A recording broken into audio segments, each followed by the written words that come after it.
Bem-vindo ao My Audiobook. Curta, comente, compartilhe. Inscreva-se para ajudar este canal a crescer e alcançar mais pessoas. Espero que goste e até o próximo audiobook. Capítulo 5. A confissão continua. Se esta sua confissão parasse exatamente aqui, todas as suas afirmações seriam perfeitas, mas felizmente para milhões de suas vítimas, que ganharão a liberdade devido à sua confissão, esta entrevista continuará até que você tenha me fornecido a arma que eventualmente ajudará milhões de pessoas a combaterem a sua dominação através dos seus medos e superstições. Lembre-se, Sua Majestade, a sua confissão recém começou. Depois que eu arrancar de você uma descrição completa de todos os métodos pelos quais você controla as pessoas, eu o forçarei também a dar a fórmula pela qual o seu controle poderá ser quebrado por vontade própria. É verdade que não estarei aqui tempo suficiente para derrotá-lo, mas as palavras publicadas que deixarei serão imortais, porque elas contêm a verdade.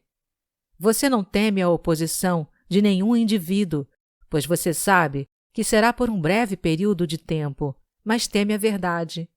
Você tem medo da verdade, e nada mais, pois a verdade, lentamente, mas de forma definitiva, vai dar aos seres humanos a liberdade de todos os tipos de medo.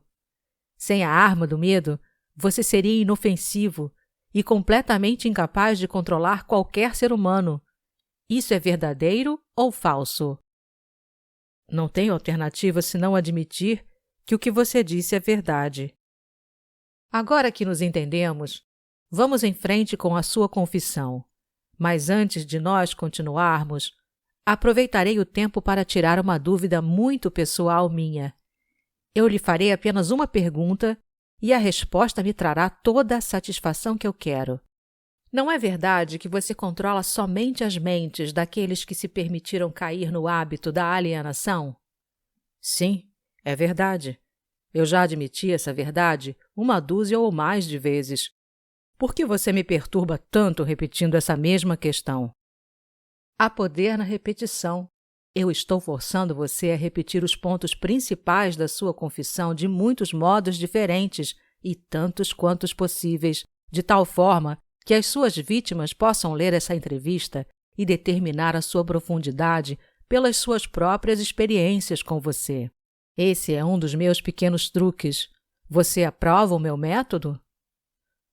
Você não poderia estar preparando uma armadilha para mim com o objetivo de conseguir algo mais poderoso, ou poderia?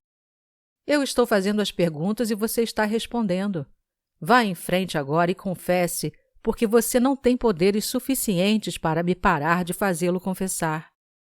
Quero a sua confissão para ajudar e confortar todas as suas vítimas, as quais eu intenciono libertar do seu controle no exato momento em que elas lerem a sua confissão. Estou sem poderes para influenciar ou controlar você, simplesmente porque você encontrou o principal segredo para o meu reino. Você sabe que existo somente nas mentes das pessoas que possuem medos. Você sabe que controlo somente os alienados, que se negam a usar as suas próprias mentes. Você sabe que o meu inferno é aqui mesmo na Terra, e não no mundo que vem após a morte. E você também sabe que os alienados fornecem todo o fogo que eu uso no meu inferno. Você sabe que eu sou um princípio ou forma de energia que expressa o lado negativo da matéria ou da energia, e que eu não sou uma pessoa com um garfo e um rabo pontudo. Você tornou-se o meu mestre porque superou todos os seus medos. Por último, você sabe que pode liberar todas as vítimas humanas que contatar, e esse conhecimento definido é que fará o maior estrago na minha estratégia de dominação. Não consigo controlá-lo porque você descobriu a sua própria mente e assumiu o controle dela. Até aí, senhor humano, esta confissão deverá alimentar a sua vaidade, até um ponto crítico. Este último dardo foi desnecessário. O tipo de conhecimento que utilizei para superar você não se autocontamina com a indulgência vulgar da vaidade. A verdade, sim, essa é a única coisa no mundo que consegue manter-se acima de qualquer coisa. Agora vamos continuar com a sua confissão. O que há de errado com o princípio da bajulação? Você o usa ou não? Se eu uso? Obviamente! A bajulação é uma das minhas armas mais úteis. Com este instrumento mortal, eu fisgo os peixes grandes e os pequenos. A sua admissão me interessa. Vá em frente agora e me conte como você faz uso da bajulação. Eu faço uso dela de tantas formas que é difícil saber por onde começar. Estou avisando, antes de eu responder em detalhes, que se você publicar as minhas respostas, você trará para si mesmo uma avalanche de ridicularidades na sua própria cabeça. Eu assumirei a responsabilidade. Prossiga. Bem, devo admitir aqui que você encontrou o maior segredo de como converto as pessoas para o hábito da alienação. Essa é uma admissão considerável. Vá em frente com sua confissão e não desvie do assunto da bajulação. Sem mais conversas colaterais e sem mais enrolações neste momento, me conte tudo sobre como você usa a bajulação para ganhar o controle sobre as pessoas.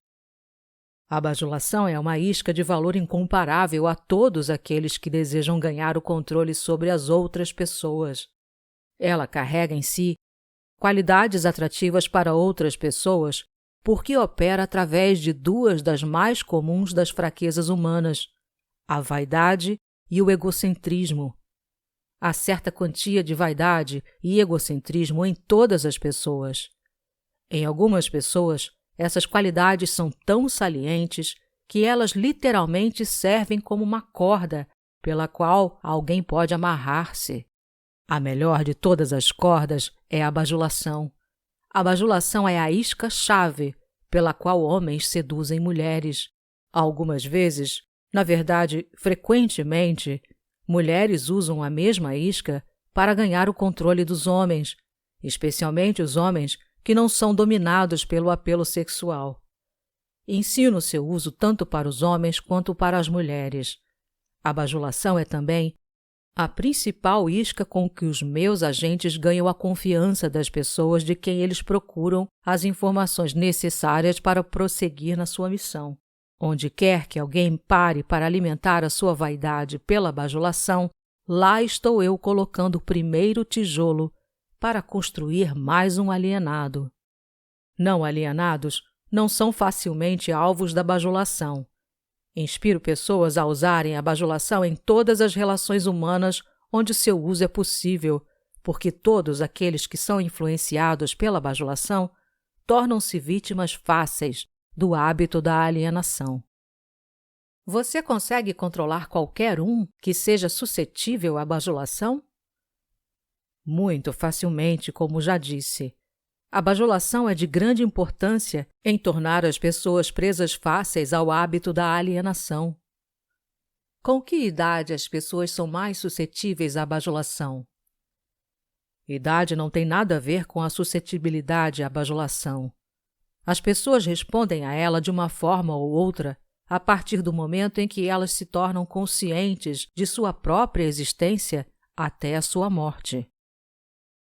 Através de que forma as mulheres podem ser facilmente bajuladas? Através de sua vaidade. Diga a uma mulher que ela está bonita ou que ela se arruma fantasticamente bem. Qual a forma mais efetiva em fisgar os homens? Egocentrismo com E maiúsculo. Diga a um homem que ele tem um corpo forte como Hércules ou que ele é um grande homem de negócios e ele perderá totalmente a faculdade da razão e ficará dominado por um sentimento egocêntrico. Depois disso, você sabe o que acontece. Todos os homens são assim? Não. 2 a cada 100 homens possuem o seu ego tão sob controle que mesmo um bajulador profissional não conseguiria perfurar a sua pele mesmo com uma faca de açougueiro. Como uma mulher esperta consegue aplicar a arte da bajulação no momento de atrair os homens? Pelo amor de Deus, homem! Tenho que desenhar o método dela para você? Você não possui imaginação? Ah, sim. Tenho imaginação suficiente, Sua Majestade. Mas estou pensando naqueles pobres homens do mundo que precisam entender a técnica exata com que eles podem ser bajulados para caírem no hábito da alienação. Vá em frente e conte-nos como uma mulher pode fisgar homens ricos e espertos. Este é um truque diabólico das mulheres, mas considerando que você está pedindo a informação, neste momento não tenho escolha senão revelá-la. As mulheres influenciam os homens através de uma técnica que consiste basicamente em, primeiro, na habilidade de forjar um tom de voz suave e quase infantil, e segundo, na habilidade de fechar seus olhos em uma posição semicerrada, hipnotizando os homens. Isso é tudo o que há no mundo da bajulação? Não. Essa é apenas a técnica. Aí vem a razão pela qual uma mulher usa essa técnica como uma isca. O tipo de mulher que você talvez tenha em mente nunca se vende a um homem e muito menos lhe dá algo em troca. Em vez disso, ela vende a ele o seu próprio egocentrismo. Isso é tudo o que as mulheres usam quando elas desejam bajular os homens? Essa é a coisa mais eficaz que elas podem usar.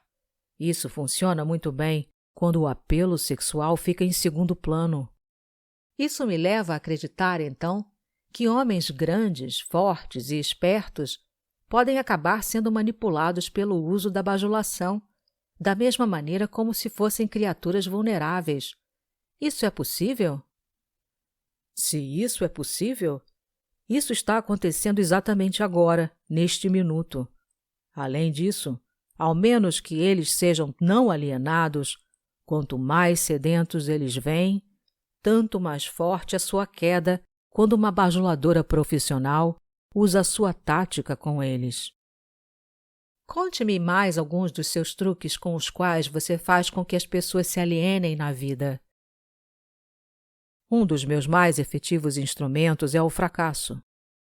A maioria das pessoas começa a se alienar tão logo elas encontram a adversidade e, raramente, 1 a cada 10.000 permanecerá tentando após fracassar 2 ou 3 vezes.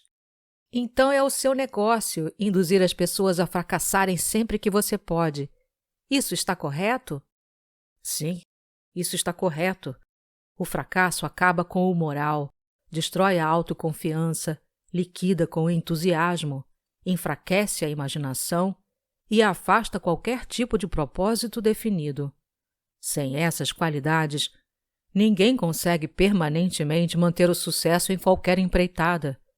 O mundo produziu milhares de inventores com habilidades superiores àquelas de Thomas Edison. Mas desses homens ninguém nunca ouviu falar, enquanto o nome de Edison se eternizará. Isso porque Edison converteu o fracasso em um trampolim para alcançar grandes resultados, enquanto os outros utilizaram o fracasso como um álibi para não produzir resultados.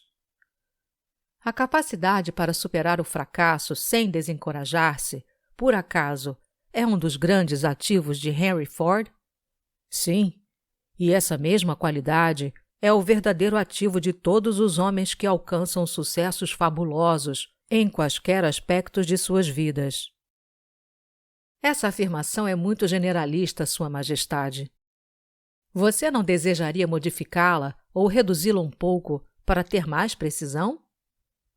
Nenhuma modificação é necessária, porque essa afirmação não é tão vasta. Pesquise com precisão as vidas de homens e mulheres que alcançaram sucessos duradouros e você achará, sem exceção, que o sucesso deles ocorreu na exata proporção da extensão do fracasso que eles conseguiram superar. A vida de cada pessoa bem-sucedida clama por uma das maiores verdades que a maior parte dos filósofos já sabia. Cada fracasso traz junto de si a semente de um sucesso equivalente. Mas a semente não germinará e crescerá sob a influência de um alienado. Ela se abre para a vida somente quando está nas mãos de alguém que reconhece que a maior parte dos fracassos são somente derrotas temporárias e que nunca, sob nenhuma hipótese, aceita a derrota como uma desculpa para alienar-se. Se estou entendendo corretamente, você está afirmando que existe virtude no fracasso. Isso não me parece razoável. Por que você tenta induzir as pessoas a fracassarem se há virtude no fracasso? Não há inconsistência nas minhas afirmações. O que parece ser inconsistência, na verdade, é a sua falta de entendimento. O fracasso é uma virtude somente quando ele não leva uma pessoa a desistir de tentar e começar a alienar-se. Induzo tantas pessoas quantas eu posso a fracassarem, e tantas vezes quantas posso, pela simples razão de que, raramente, 1 em cada 10.000 permanecerá tentando após cair 2 ou 3 vezes. Não estou preocupado com os poucos que convertem os fracassos em alavancas para o sucesso, porque, de qualquer forma, eles pertencem à minha oposição. Eles não são alienados e, por isso, estão fora do meu alcance. A sua explicação clareia o assunto. Agora vá em frente e me conte alguns dos seus outros truques através dos quais você induz as pessoas a se alienarem. Outro dos meus mais efetivos truques é conhecido para você como propaganda. Esse é o instrumento de maior valor para mim ao fazer com que pessoas matem umas às outras sob o disfarce da guerra. A esperteza desse truque consiste basicamente pela sutileza com a qual eu o uso. Misturo propaganda com notícias do mundo. Ensino isso em escolas públicas ou privadas. Vejo que a propaganda sempre acha o seu caminho no púlpito. Coloco cor nos filmes animados com ela. Faço com que ela entre em cada casa onde tenha um rádio ligado. Faço com que ela esteja nos quadros negros, jornais e programas de rádio. Eu a espalho em todos os lugares onde as pessoas trabalham e fazem negócios. Uso a propaganda para encher as salas dos tribunais das varas de família, principalmente quando se trata de divórcio. Também faço com que a propaganda sirva para destruir os negócios e a indústria. Na verdade, a propaganda é o meu principal instrumento para iniciar as corridas aos bancos. Meus propagandistas cobrem o mundo de forma tão eficaz e tão completa que consigo iniciar epidemias de doenças, incitar os líderes para a guerra ou fazer com que os negócios entrem em pânico sem ninguém saber por quê nem onde começou. Se você consegue fazer tudo o que você diz conseguir fazer com a propaganda, não é difícil de imaginar por que temos tantas guerras e crises econômicas. Dê-me uma descrição simples do que você quer dizer com o termo propaganda. Apenas diga o que é e como ela trabalha. Desejo saber particularmente como você faz com que as pessoas se alienem através do uso desse instrumento diabólico. Propaganda é qualquer instrumento, plano ou método pelo qual as pessoas podem ser influenciadas sem saber que estão sendo influenciadas, ou até mesmo a fonte dessa influência. Propaganda é usada nos negócios com o principal objetivo de desencorajar a concorrência. Empregadores a usam para ganhar vantagem sobre seus empregados. Os empregados retalham, usando a propaganda para ganhar vantagem sobre os seus empregadores. Na verdade, ela é usada tão universalmente e através de uma técnica tão bonita e delicada que, mesmo quando é detectada, ela parece inofensiva. Eu suponho que alguns dos seus garotos, nesse exato momento, estão engajados em preparar as mentes dos americanos para se alienarem para aceitar alguma forma de ditadura. Conte-me como eles trabalham. Sim, milhões dos meus garotos estão preparando os americanos para se tornarem hitlerizados. Meus melhores garotos estão trabalhando através da política e da organização dos trabalhadores. Nós temos a intenção de assumir o país por meio de eleições, em vez de armas. Os americanos são tão sensíveis que eles jamais aceitariam o choque de ver a sua forma de governo modificada com a ajuda de armas ou tanques de guerra. Então, os nossos garotos da propaganda estão servindo a eles uma dieta que eles engolirão, preparando uma luta entre empregadores e empregados e fazendo com que o governo se volte contra a indústria e o comércio. Quando a propaganda tiver feito seu trabalho por completo, um dos meus garotos servirá como um ditador e os 9 velhos da sua Suprema Corte, com as suas tolas noções da Constituição, partirão. Todos terão um emprego ou serão alimentados a partir dos cofres do governo. Quando as barrigas dos homens estão cheias, eles alienam-se livremente com aqueles que lhes dão o que comer. Homens famintos saem do controle. Me pergunto quem inventou o sábio truque que você chama de propaganda. Baseado no que você me contou sobre a sua fonte e natureza da propaganda, entendo por que ela é tão letal. Somente alguém tão esperto quanto a Sua Majestade poderia ter inventado tal instrumento que ferisse a razão, destronasse a vontade própria e seduzisse homens para o hábito da alienação. Por que você não usa o poder da propaganda para ganhar controle das suas vítimas, em vez de subjugá-las através do medo e aniquilá-las através da guerra? O que é o medo do diabo, senão a propaganda? Você não observou a minha técnica cuidadosamente, ou teria visto que sou o maior propagandista do mundo. Nunca alcanço um fim por meios diretos, se porventura posso alcançar esse mesmo fim, através de modos sutis e evasivos. O que você supõe que eu esteja usando quando planto ideias negativas nas mentes dos homens e ganho o controle sobre eles através do que eles acreditam serem suas próprias ideias? Como você chamaria isso, a não ser a mais sábia de todas as formas de propaganda? Por certo, você não vai me contar que destrói as pessoas com a sua própria ajuda sem elas notarem o que você está fazendo. Isso é exatamente o que desejo que você entenda. Além disso, mostrarei a você exatamente como esse truque é realizado. Agora nós estamos chegando a algum lugar. Como exatamente você converte seres humanos em propagandistas e os seduz a se autoprisionarem? Conte-me essa história com todos os detalhes sórdidos. Esta é a parte mais importante da sua confissão e estou muito ansioso em ganhar o controle do seu segredo. Ao mesmo tempo, não posso culpá-lo por tentar me enrolar nessa resposta, porque ambos sabemos que ela fará com que milhões de vítimas inocentes do seu controle passem a pensar e, consequentemente, fiquem fora do seu alcance. Você também sabe que a sua resposta protegerá outros incontáveis milhões de seres humanos que ainda não nasceram. As suas deduções estão corretas. Essa parte da minha confissão me fará mais estragos do que todo o resto que eu farei. Para entender o seu problema de uma maneira melhor, podemos dizer que essa parte da sua confissão salvará milhões de pessoas do seu controle.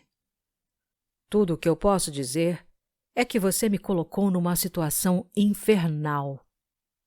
Agora você deve saber como milhões de suas vítimas se sentem. Vamos em frente. Faço a minha primeira entrada na mente de um indivíduo subornando-o. O que você usa como suborno? Uso muitas coisas, todas elas coisas prazerosas que os indivíduos cobiçam. Uso o mesmo tipo de propinas que indivíduos usam quando subornam um ao outro. Isto é, uso como suborno as coisas que a maioria das pessoas quer.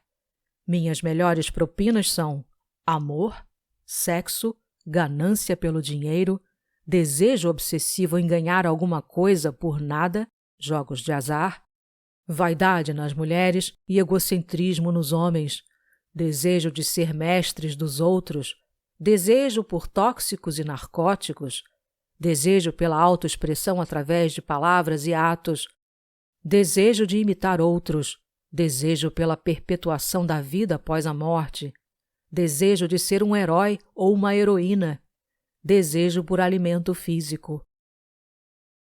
Essa é uma lista muito interessante de subornos, Sua Majestade. Você usa outros? Sim, muitos outros, mas esses são meus favoritos. Através da combinação de alguns deles, consigo entrar na mente de qualquer ser humano, independentemente da idade, e consigo permanecer em possessão da sua mente até a sua morte. Isso significa que esses subornos são as chaves pelas quais você consegue silenciosamente destrancar a porta de entrada de qualquer mente que você escolher? É exatamente isso que eu quero dizer, e é exatamente isso que eu posso fazer. O que acontece quando você entra na mente de uma pessoa que ainda não está no hábito da alienação, mas pertence à classe dos 98% dos seres humanos que são alienados em potencial? Trabalho imediatamente para ocupar o máximo que eu conseguir da mente dessa pessoa. Se a maior fraqueza desse indivíduo é o desejo por dinheiro, começo a jogar moedas na frente dele, claro, falando em sentido figurado. Intensifico o seu desejo e o induzo a perseguir o dinheiro com todas as suas forças. Então, quando ele chega perto do momento de abocanhar o dinheiro, eu simplesmente tiro-o da sua frente. Esse é um velho truque meu. Depois desse truque ter sido repetido algumas vezes, o pobre infeliz desiste e se entrega. Aí, então, eu tomo conta de um pouco mais de espaço da sua mente e acabo por preenchê-lo com o medo da pobreza. Esse é um dos melhores preenchedores de mente que eu tenho.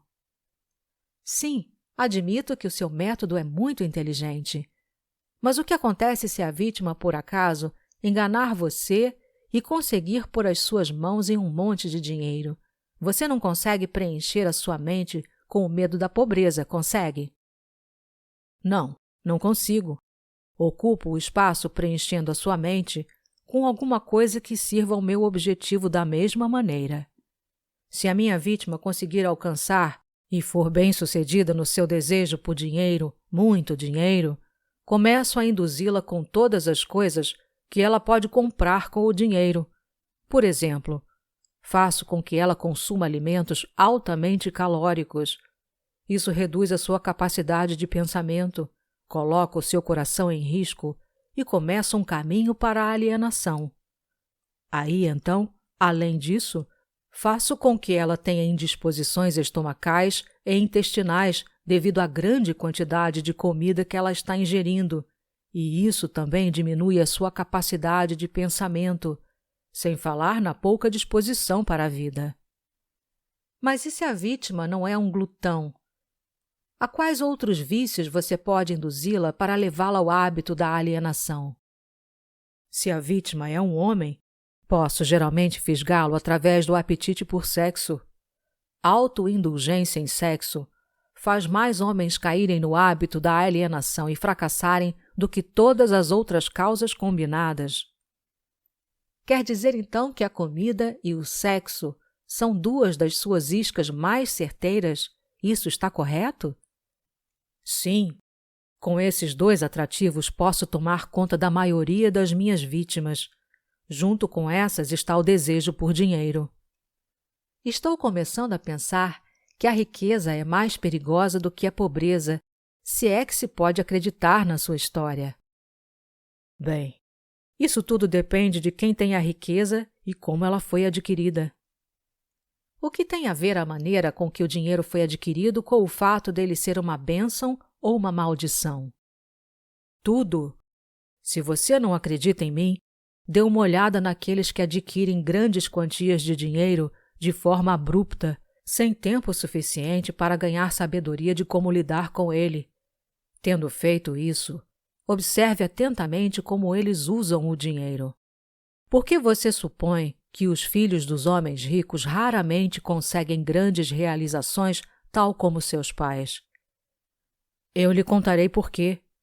É porque eles foram privados da autodisciplina que vem do fato de ter que se trabalhar pelo dinheiro. Dê também uma olhada no histórico de artistas do cinema ou atletas que, num piscar de olhos, acham-se rodeados de fortunas e, de uma hora para outra, são venerados como heróis pelo público. Observe o quão rapidamente eu consigo penetrar as suas mentes, principalmente através do sexo, dos jogos de azar, da comida e do álcool. Com esses vícios, eu consigo pegar e controlar mesmo as maiores e melhores pessoas, tão logo elas colocam as suas mãos em grandes quantias de dinheiro.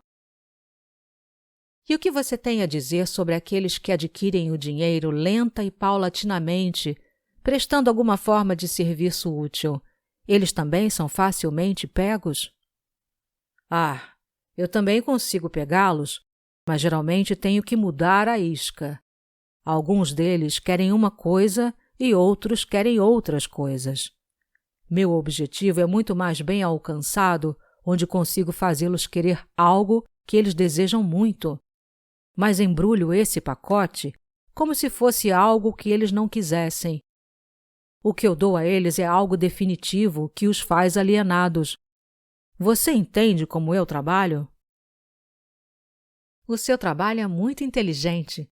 Você atrai as pessoas através dos seus desejos naturais e aí coloca o seu veneno mortal bem no âmago desses desejos, sempre que você pode. Agora você está começando a entender.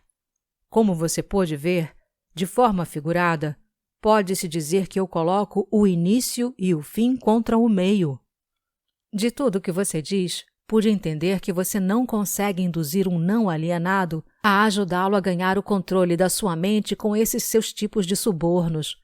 Isso está correto? Isso é exatamente correto. Posso e também me interesso em dar propinas a todos os não alienados, porque uso como suborno as coisas que todas as pessoas naturalmente desejam.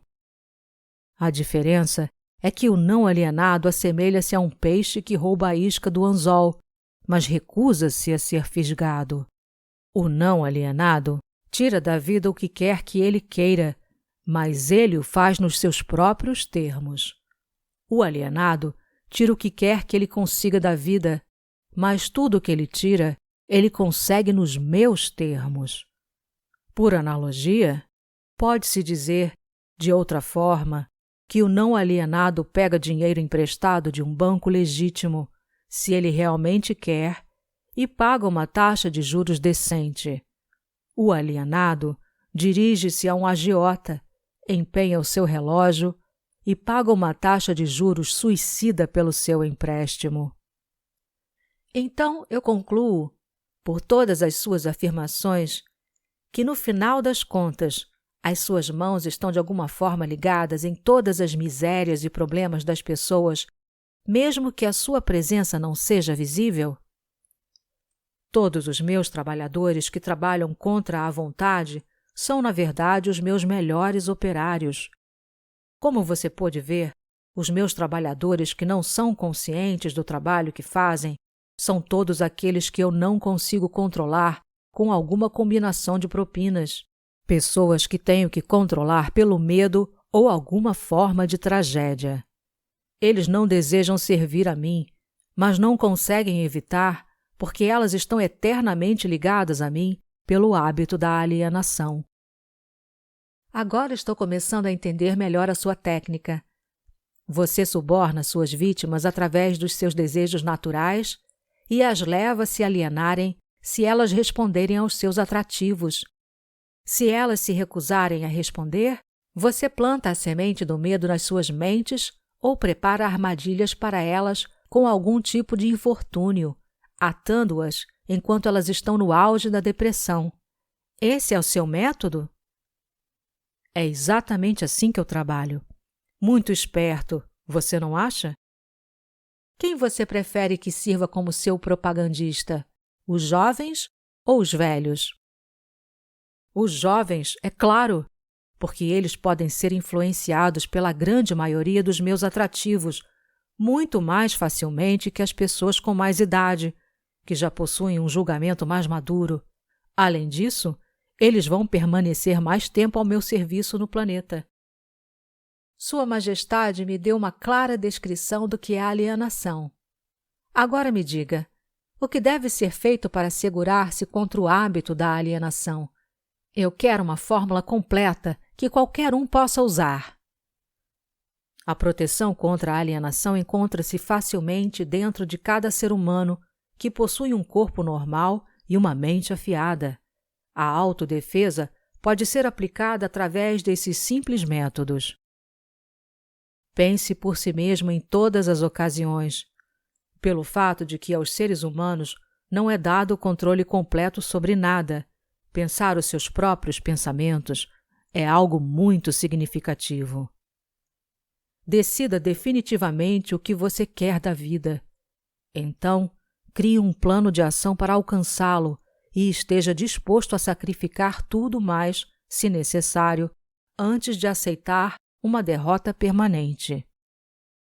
Analise as derrotas temporárias, não importando de qual natureza ou causa, e extraia dessa derrota a semente de uma vantagem equivalente. Esteja disposto a prestar um serviço útil equivalente ao valor de todas as coisas materiais que você demanda da vida, e não esqueça que você deve prestar o serviço primeiro para depois receber o valor equivalente. Reconheça que o seu cérebro é um aparelho receptor que pode ser sintonizado para receber comunicações da Central Universal de Inteligência Infinita, para ajudá-lo a transformar os seus desejos no equivalente físico. Reconheça que seu grande ativo é o tempo. É a única coisa, com exceção do poder do pensamento, que você também tem nas mãos, e é a única coisa que pode ser transformada em coisas materiais que sejam do seu desejo. Organize seu tempo de tal forma que nada dele seja desperdiçado. Reconheça a verdade de que o medo geralmente é um preenchedor de espaço que o diabo utiliza para ocupar a porção disponível da sua mente. Ele é somente um estado de espírito que você pode controlar, preenchendo-o o mesmo espaço que ele ocuparia com a fé inabalável na sua capacidade de fazer a vida fornecer o que quer que você queira dela. Quando rezar, não implore. Peça o que você quer e insista exatamente nisso, sem substitutos. Reconheça que a vida é um mestre cruel que, ou você o controla, ou ele controla você. Não há meio termo. Nunca aceite da vida qualquer coisa que você não queira. Se aquilo que você não quer temporariamente vem à força para você, você pode recusar em aceitá-lo na sua mente. E isso abrirá espaço para você trazer as coisas que você realmente quer. Por último, lembre-se de que seus pensamentos dominantes atraem, através de uma lei definitiva da natureza, pela rota mais conveniente e curta, a sua contrapartida física. Seja extremamente cuidadoso com o foco dos seus pensamentos. Essa lista me parece muito impositiva. Dê-me uma simples forma, combinando todos os 10 pontos que você mencionou. Se você tivesse que combinar todos os 10 pontos em somente um, qual deles seria? Seja definido em tudo que você fizer. E nunca deixe pensamentos não acabados na mente. Forme o hábito de alcançar decisões definidas em todos os assuntos e áreas de sua vida. Pode o hábito da alienação ser quebrado? Ou ele se torna permanente uma vez tendo sido formado? O hábito pode ser quebrado se a vítima tiver força de vontade suficiente, considerando-se que leva tempo para conseguir. Existe um ponto de ruptura em que o hábito nunca mais pode ser quebrado. Além desse ponto, a vítima torna-se minha. Ele se parece com uma mosca que foi pega numa teia de aranha. Ela pode lutar, mas não consegue desvencilhar-se. Cada movimento que ela faz a torna mais enredada. A teia na qual enredo as minhas vítimas permanentemente, na verdade, é uma lei da natureza que ainda não foi nem entendida nem estudada pelos homens da ciência.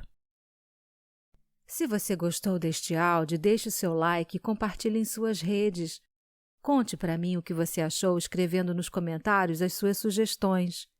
Se quiser ajudar com o crescimento deste canal, ative as notificações e assim será avisado sempre que eu publicar algo novo.